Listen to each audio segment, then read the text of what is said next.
D'abord, l'almanach, parce que l'année dernière, on avait sorti un almanach qui a très bien fonctionné et qui était la compilation des meilleurs dessins de ce qu'on appelle les dessins de la semaine, qui sont mis en ligne tous les dimanches sur Égalité et Réconciliation. Cette année, on sort sur le même principe le 2e tome, qui est magnifique, hein, un magnifique objet, comme vous pouvez voir, hein, et qui vaut moins cher que l'année dernière. Il était à 25 l'année dernière, là il est à 22.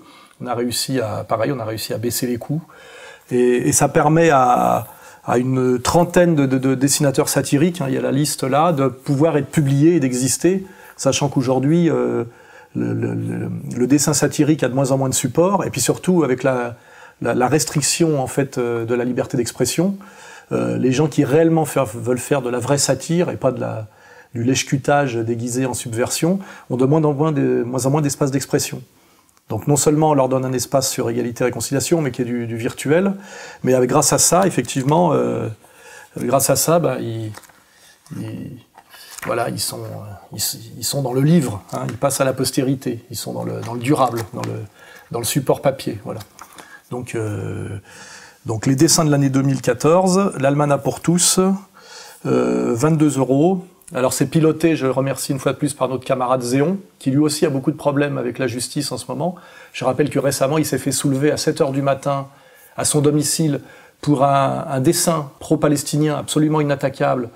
Et il a été pris chez lui à 7 h du matin par 4 policiers, parce que monsieur Samy Gozlan, d'un truc qui s'appelle le BVC, je sais pas quoi, machin, il y a VC dedans, je crois, et il n'est pas content. Voilà. Donc j'ai découvert récemment, grâce à mon avocat, que cette association de Samy Gozlan n'a aucun membre. C'est-à-dire que c'est monsieur Samy Gozlan tout seul qui a été récemment viré du directoire du CRIF, parce que même Kuckerman pense qu'il est dingo, qui se permet aujourd'hui, quand il n'est pas content pour un flyer pro-palestinien qu'on mettra, et qui a déjà été jugé et je sais pas le bon mot, mais acquitté par la justice, donc était inattaquable, parce qu'il y a déjà, la chose a déjà été jugée.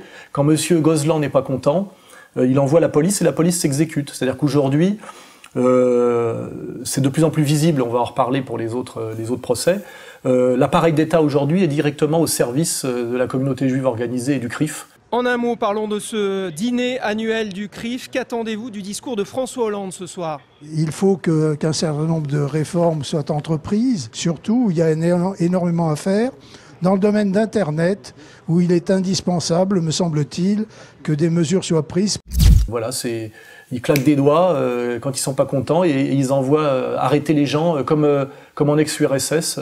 Les flics débarquent à 7 h du matin pour emmener Manu Militari, un dessinateur humoristique.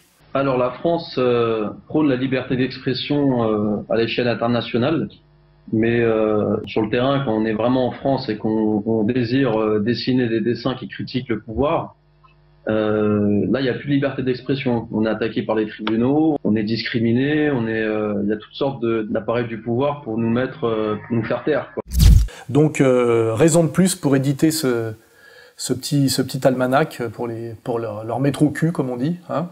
Et vous voyez le dessin de couverture magnifique, hommage à Méliès, avec le magnifique plug anal je crois d'un certain McCarthy, qui avait tenté de défigurer la place Vendôme, voilà, qui dans l'œil de notre anti-président, parce qu'avant il y avait l'omni-président, là c'est l'anti-président,